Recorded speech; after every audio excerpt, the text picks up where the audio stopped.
E aí, beleza? Aqui é o Gabriel. E dando uma olhadinha no Analytics do canal, eu vi que se tu tá assistindo esse canal, a chance de tu ter entre 18 e 24 anos é de 100%.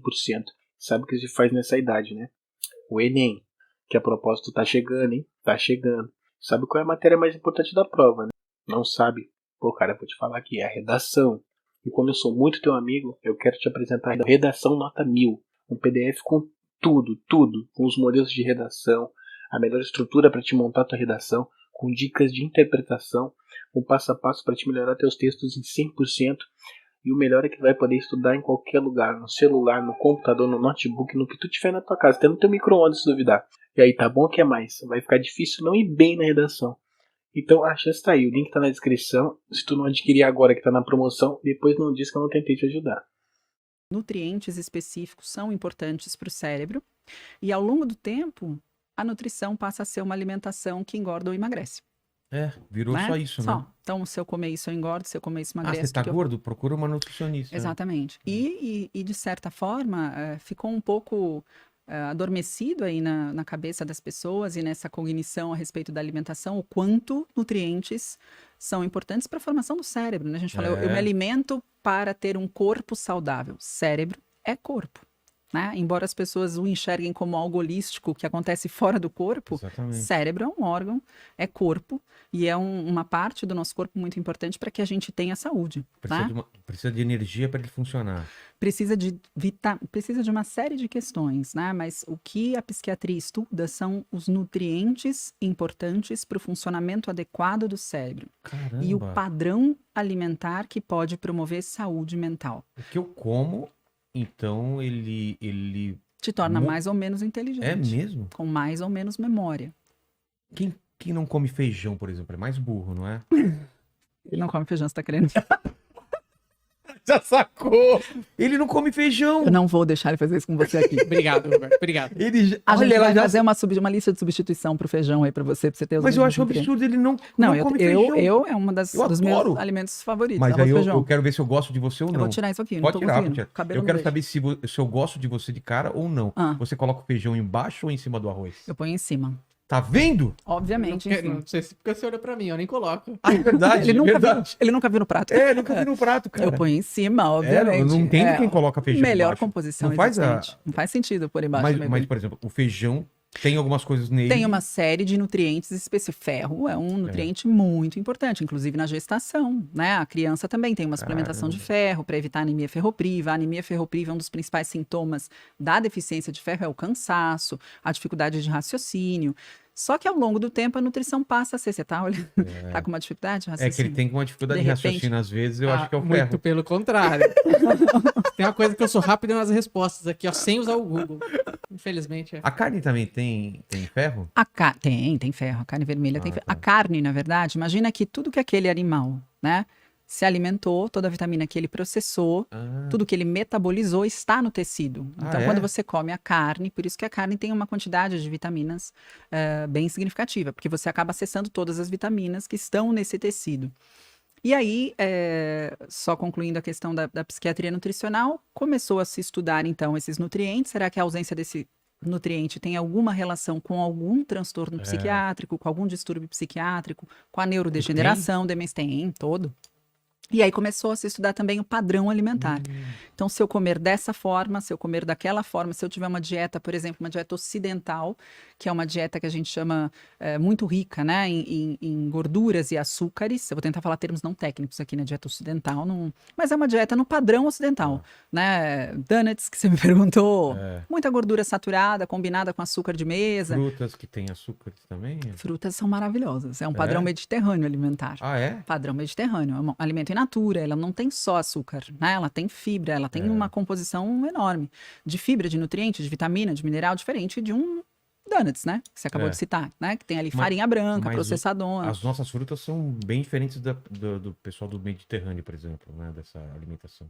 Isso faz diferença? Banana? Não. A diferença que você tem aí do tipo de fruta, né? Da safra que você tem, não é a diferença do padrão alimentar. Quando a gente fala em padrão alimentar, a gente fala alimentos que compõem a sua rotina alimentar. Arroz, feijão... Isso é um padrão que pode ser considerado um padrão mediterrâneo. Um arroz integral, leguminosas, feijão, lentilha, são alimentos in natura. A dieta mediterrânea ela é composta de muitos alimentos, que são alimentos que Deus pôs na terra, para simplificar, né?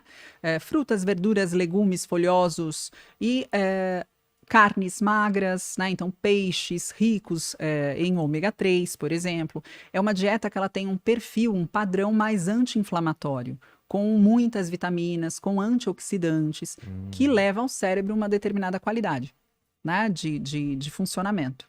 E a dieta ocidental é uma dieta que tem grande densidade energética, então eu tenho bastante caloria ali, porque eu tenho alimentos mais processados, mais refinados, então imagina que eu concentrei o açúcar. Uma abobrinha, por exemplo, eu tenho 1 quilo de abobrinha. Em 1 quilo de abobrinha eu tenho aproximadamente 90 gramas de carboidrato. Tá? Aí eu tenho 100 gramas de uma bolachinha, um biscoitinho integral. 100 gramas. Eu tenho 90 gramas de carboidrato. Caramba. Só que você come esse biscoitinho em 1 minuto. E digere em 1 minuto. Né? Então eu tenho grande densidade energética nesse pacotinho. Enquanto que na abobrinha, para eu conseguir comer 1 quilo de abobrinha, é impossível. Absurdo, eu vou comer os mesmos 100 gramas e eu vou ter 9 gramas ali de carboidrato. Eu vou ter uma quantidade calórica imensamente inferior, mas eu tenho grande densidade nutricional. Então, o padrão mediterrâneo é um padrão de uma alimentação com grande densidade nutricional e baixa densidade energética. Enquanto que o ocidental é mais ou menos o contrário, né? Ele tende a elevar muito mais a glicemia do indivíduo e, portanto, a insulina. Ele é um padrão mais inflamatório. O que a psiquiatria nutricional vem estudando? Quanto mais inflamatório o seu padrão alimentar, né? Quanto mais alimentos que tenham esse potencial inflamatório de aumentar a adiposidade, de elevar a insulina, de aumentar citocinas inflamatórias no seu corpo, mais o seu cérebro também recebe esse impacto. O que vem sendo investigado e já está muito bem estabelecido são os mecanismos do declínio de saúde mental. Então, você tem como um dos mecanismos a inflamação sistêmica de baixo grau, que é causada pelo aumento de tecido adiposo, aumento de gordura no corpo, que promove citocina inflamatória e, portanto, vai promover uma ativação do sistema imunológico, um aumento de inflamação, e essa inflamação pode ser hematoencefálica também. Você tem a ausência de um sistema antioxidante poderoso, né, funcionando. Nós temos um sistema endógeno de antioxidação, realizado ali por enzimas dependentes de vitaminas, ferro, magnésio, riboflavina. Se eu não me alimento dessas vitaminas, como que funciona o meu sistema de varredura de espécie reativa de oxigênio, né, de radicais livres? Eu não tenho isso funcionando de uma forma adequada. Então, o que foi sendo observado na ciência é que justamente a gente deixou de olhar por muito tempo o quanto a alimentação que foi se transformando aí por conta da modernidade e foi trazendo um quadro que a gente vê hoje muito claro, né, de aumento de sobrepeso, de obesidade na população, o quanto isso também trouxe aumento de depressão, aumento de ansiedade, aumento de Alzheimer, aumento de transtorno de déficit de atenção e hiperatividade. Isso caminhou muito junto.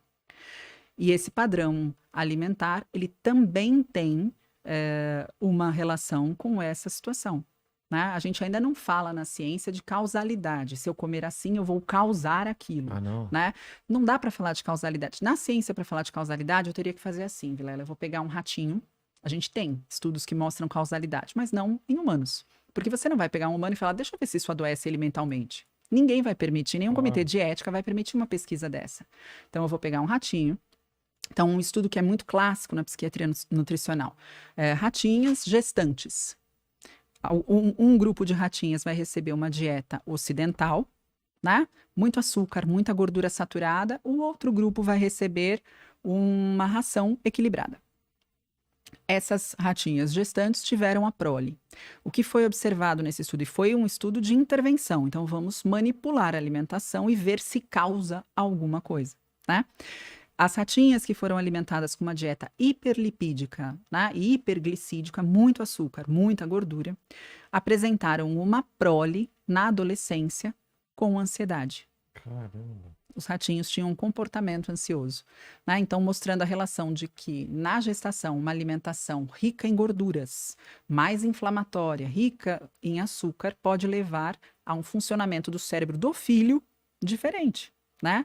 A uma alteração de saúde mental. Nada tem a ver com quanto esse filho pesa, Entendi. percebe? Então, isso é causalidade. Ali nesses estudos você consegue afirmar causalidade, isso causa aquilo. Os estudos em humanos, você olha como era isso aqui e como eles estão. Então, por exemplo, como é a alimentação, qual o estado nutricional desta população? E aí avaliaram estado nutricional baixo peso, deficiência de nutrientes, baixo peso. Estado nutricional de eutrofia, adequado, né? Um padrão de distribuição de peso por altura adequado. Estado nutricional, obesidade mórbida, por exemplo. E aí eles verificaram quem dessa população, ao longo do tempo, tinha um diagnóstico de ansiedade e depressão, desenvolveu, ao longo da vida, a ansiedade e depressão. O que os estudos observaram? Que as pessoas em obesidade mórbida ou baixo peso apresentavam muito mais diagnóstico de ansiedade e depressão ao longo da vida.